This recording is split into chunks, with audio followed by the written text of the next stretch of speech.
Fear the unknown. Fear your dreams. Fear what's real.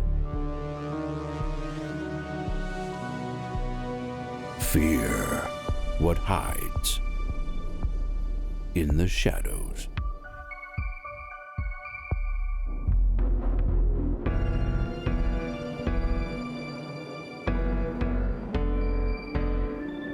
Mike Horan's Remnant.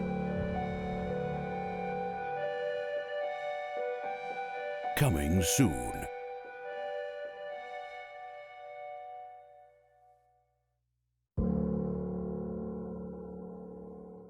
Welcome back to Remnant HQ video podcast number 6, as we explore the production of our feature film Remnant. I'm Mike Horan, director of Outlaw Films. I'm also the executive producer, writer and director of Remnant. Today is the third of our chats with the cast of Remnant. With me today is producer and editor Andrew Davis and one of our wonderful lead actors, Django Kulak. How are you both today? Not too bad. Good morning, gentlemen. Pleasure to be here. Great, thank you for joining us today. So, mate, you're playing the role of Tom Bridges, and so how does it feel playing one of the lead roles in a feature film? First of all, amazing. It's great. Really great opportunity. Really enjoyed everything that's gone into it so far, and Tom Bridges, a character, and the cast and the crew, and everyone's so great. So, yeah, it's awesome being sort of part of a film, especially as a lead actor. That's pretty special, and I'm really looking forward to. And you've done it. I mean, your audition was marvelous. So anything to go on, it's gonna be breathtaking. Yeah, it certainly is. Yeah. So Django, can you sort of tell us a little bit about yourself and sort of how you got into acting originally? Like, is there a particular actor or actress, for that matter, that sort of influenced you or inspired you in the past? Yeah, sure. Well, I guess I've always been sort of a creative sort of guy, always been out there, pushing myself in the creative sort of world. But there was sort of a particular moment when I was slightly younger. We were doing The Great Gatsby at school. I was George Wilson, who in the end sort of goes quite sort of mental in a way and has this sort of spiel of a monologue. And after that, he does, spoiler alert, kill Great Gatsby. And I was doing the monologue.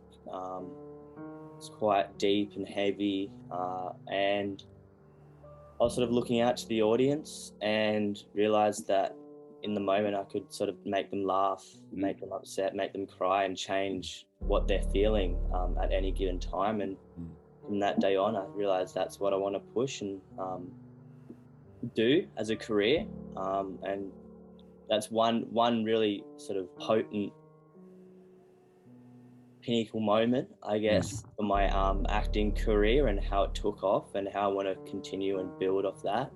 And there's plenty of actors as well that I really admire from a performance perspective. The great, Laurence Olivier, the theatre actor, and then the modern actors, is DiCaprio, and there's to name so many. Jake Gyllenhaal's a really favourite of mine. Yeah. And the great Russell Crowe in Gladiator, great film. There's plenty of great actors and actresses out there that I really admire, and they've got their techniques and their special ways of doing things, and it's great to look and admire what they do. Exactly. So when you saw the casting call come out for Remnant, so what firstly drew you to the film, and secondly, especially the character of Tom? Yeah, well, for me, I think in just sort of a wide point of view, I don't like to leave any stone unturned. When I see things that catch my attention or that I really think I could, go well in, I always put my effort into, getting as far as possible down the line as I can. And when I found and saw the Remnant casting call, I said, oh, this looks really cool. I'll put my name forward, you know, send out my details and see what happens. And yeah, I think for anything, as an actor or as anybody that wants to, you know, try and succeed in such a big world we live in these days, you got to push yourself and get out there and Exactly. go for everything. Yeah. So yeah, to me, to be honest, I didn't really know what I was getting into at the start. You know, I'm not the biggest. A little bit skeptical in that regard, or Well, it's sort of like, you know, I'm not sure exactly what the film was going to like withhold and go through. So I sort of just went for it and go, yep, I'm going to go for it, no holding back. And yeah, I'm sitting here now and speaking to the director and the executive producers, and it's great. I really, you know, I love the journey so far, and it's, yeah, with anything, you just got to put yourself out there and see what happens. And sometimes it doesn't happen for you, and that's sort of the nature of things as well. But you got to. So just talking about Tom, the character that you're playing, how would you describe him in your own words? Tom, a big figure in the film, very godlike. His character's very deep. There's a lot of things that are sort of not completely seen throughout the whole film. He's got some great characteristics that I've realised and found through analysing the script and continuing to do so. I always find new things about Tom that you go, oh, okay, that's an interesting point of view that you can bring into the film. But yeah, very strong, a very strong figure in regards, but not a strong figure as some might see it at the start. Especially the setting of the film. It's you know, in a country, especially Australian country, especially, there's a lot of, you know, small towns with a lot of history, but you don't really hear of it unless you're within that history. So yeah, Tom, yeah, he's very unique, very special. He's a character that definitely makes this film pop. So that's something added pressure for me to digest and get into. But I think Tom, yeah, he's definitely a big part of the film. And along with the other characters of the film, they bring a lot to it to create who Tom is. So I think it's probably physically for your character as well as the main character Grace, physically, emotionally, and demanding for you both. Yeah. So what sort of process have you gone through to get invested in the character? How do you prepare for a role such as this? Yeah, very draining. It's sort of, you go through the script quite a few times and pick out nitpicks and things that you think that might work. It's also about testing a lot of things, you know. But for me, what I've realised is also really looking at the script, reading and sort of just digesting and sitting down and being in the moment for quite some time.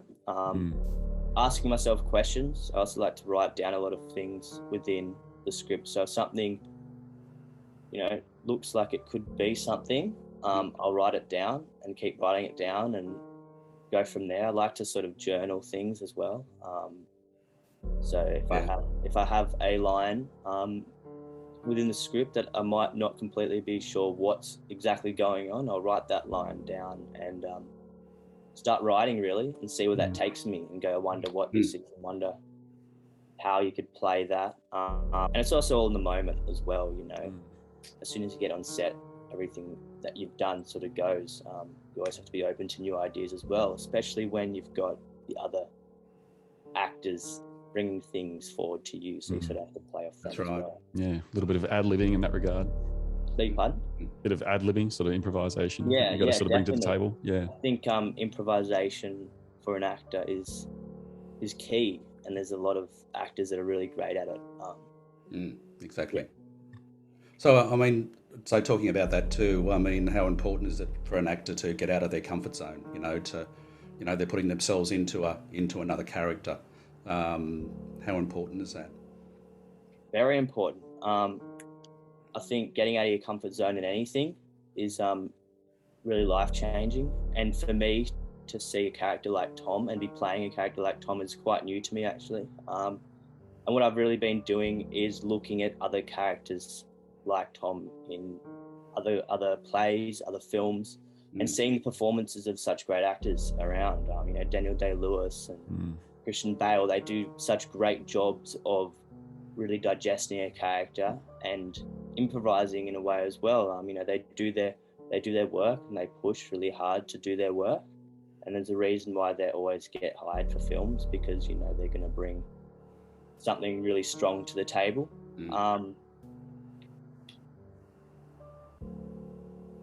What else was I going to say? I had something. Yeah, we're putting you on the spot here. So this is a deeper question than I thought. Yeah, it's really interesting as well. You know, there's another sort of view that you take as an actor. I think it's De Niro that says it, not quote unquote, but he says sort of, you know, in every character there's a little bit of him.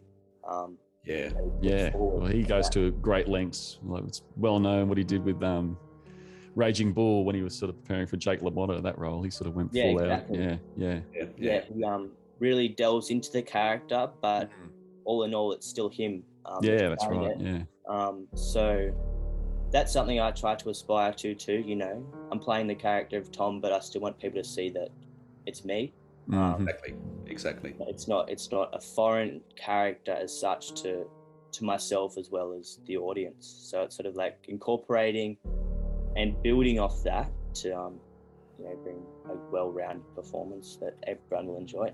Yeah, well, that's right. Terrific. I definitely will too. So let's talk a little bit about the audition process. I mean, we've got COVID in our midst at the moment, and so the landscape of, you know, doing face-to-face auditions, you know, has changed a lot. You know, we had to change our philosophy a fair bit and do everything via Zoom.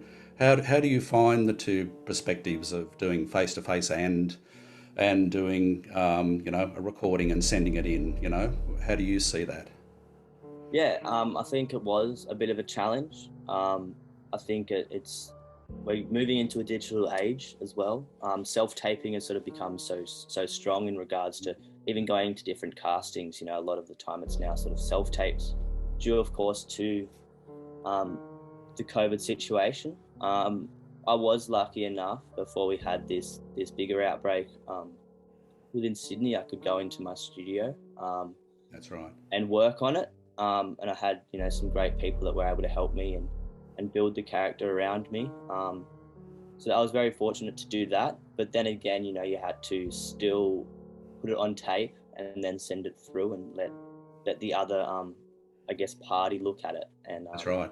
digest it and look at it and see what they think of it. It's sort of a little bit different, you know, if you go to an audition room and you can sort of suss it out a bit more. You know, you can speak to the casting agents or the director a little bit more and maybe understand what they want a little bit more. Of course, you can do your best to you know, Zoom and understand and get things, but I think going into a room has its benefits too. But then again, you know, if you're self-taping, you can do as many self-tapes as you like. You're not really sure. Like the casting agents don't. You know, you might get 1 or 2 shots out of it. If you're self-taping, you get 50. But personally, for me, it was sort of not doing as many as you can. I think you get too sort of in your head if you do that. I think so too. So I sort of went through the process, was lucky, and great shout out to Adam Dunn, who was a great teacher. Fantastic. That I really appreciate, and he really helped me out with this as well to get me where I am. So I sort of come through on your audition when Mike and I were watching it. We were blown away, as they say. It was really impressive. So straight away, all the work you've done has really come across. Yeah, thank you. It's it's nice to get, I guess, the little praises, but there's still a big film to go. So yeah, that's right. It's early days, but keep going. That's right. You'll certainly shine through. That's for sure. Got no doubt in that situation. And we spoke to the other actors as well about it too. That they all took up the opportunity to at least have a Zoom call with us as well. And you did as well. Talk about the character in a bit more detail before you recorded it. It's quite interesting. Quite a few actors, and we saw probably over 100 actors odd thereabouts. And it was only our main cast that actually all went for the whole idea of having a one-on-one to at least get a bit more of the details of the character and the background and everything else before they recorded it. So I think that just sort of shows you the strength of the actors that we've chosen, that really they were made for those roles. Yeah, definitely. And also, when we had that cast Zoom for the first time, you could really tell that everyone was so invested in the film. There wasn't sort of a missing link or a link that was a little bit unsteady in a way. It was great casting, of course. But yeah, it's good. I think with anything, you don't just sort of go into an audition room or do anything, do anything without preparing. No. I think for me and a lot of other actors and people, they really love, the idea of preparing as much as they can and being solid, and then see what happens. So there's also a lot of people that don't put as much effort into things, and you can see that sometimes, and sometimes they get the role, and that's cool, and they really get going in the film, and that's awesome as well. Everyone has their processes, but for me, I think personally, it's sort of just really diving into as much info you can get, and to go above and beyond, more or less. It's really, in a way, go above and beyond. Yeah. But don't sort of be don't sort of be an arrogant sort of guy or girl about it. Sort of just really be genuine as well. I think that's one thing that shines through a lot of people as well. When someone's milking it too much or pushing. Yeah, it's true. Yeah. So it's always going above and beyond, but in small ways, so you're not looking too big, especially as an actor. Within reason. A lot of within reason, exactly. Exactly. Well, do you have any sort of last words that you'd like to sort of talk about the film, or about acting in general for hopefully our huge audience out there? Not really. I hope this was a little bit informative. I'm sure there's some parts that I'm stumbling and doing all that. Few nerves, but sort of just really go for everything in a way. And as ironic and cliche as it sounds, you only sort of got one life, and keep pushing and do your passion, no matter what it is. Be passionate about what you do. And as an actor and as a human being, I think it's sort of, be the person you want to be, and go along with the journey. There'll be ups and downs, and the rides might not be as fun as it is in 10 years time, but you got to really work for everything. And don't be normal in a way. I guess be a little bit weird and get out there, do your thing. We love weird. We love weird. Exactly. That's why we're all together at the same place at the moment. Exactly. A bunch of weirdos, aren't we? Sort of take every day as it comes, and there'll be days sometimes that aren't the best, but there'll be also days that'll be unreal, and you go, wow, what happened here? And it's all those little 1%ers that you do for a few years, and you get to that stage. So exactly. I think time is also a big factor, especially for us young people. We always want to get the instant gratifications of things, but as I'm slowly understanding that a lot of the time it does take time with everything, no matter what you do, and just keep pushing and give yourself time, and don't get too ahead of yourself. It's a good perspective to have. Yep, I think that's fantastic. I think couldn't have said it better myself. Maybe with a few less words, but it's perfectly fine. Look, Django, thanks so much for catching up with us today. We really appreciate it, and giving a bit of an insight into being an actor and the film in general. And we're looking forward to the rehearsing process coming up, and getting full steam ahead into that. And your final performance as well. I don't want to put any more unfair pressure on you. The same thing with Megan before, but might as well just put it on you. But put the pressure on. We're going to put you all against each other, and you can battle it out. See who wins. That's right. Yep, we'll have a little pool going on. I bet. I think. But thank you very much as well. I really appreciate the time as well. It's it's a double-edged sword. You give out and you give back. So Exactly. Yeah, Thank that's you. exactly right. Through that. Yeah, that's fantastic. So in our next episode, we'll be chatting with Nicole Pritchard, who's playing the role of Anna Sims, which we're looking forward to catching up with Nicole. So thanks everyone for watching, and we'll see you again in the next episode. Take Thanks, care. Mike. Thanks, Django. See you later. Thank you. See you later.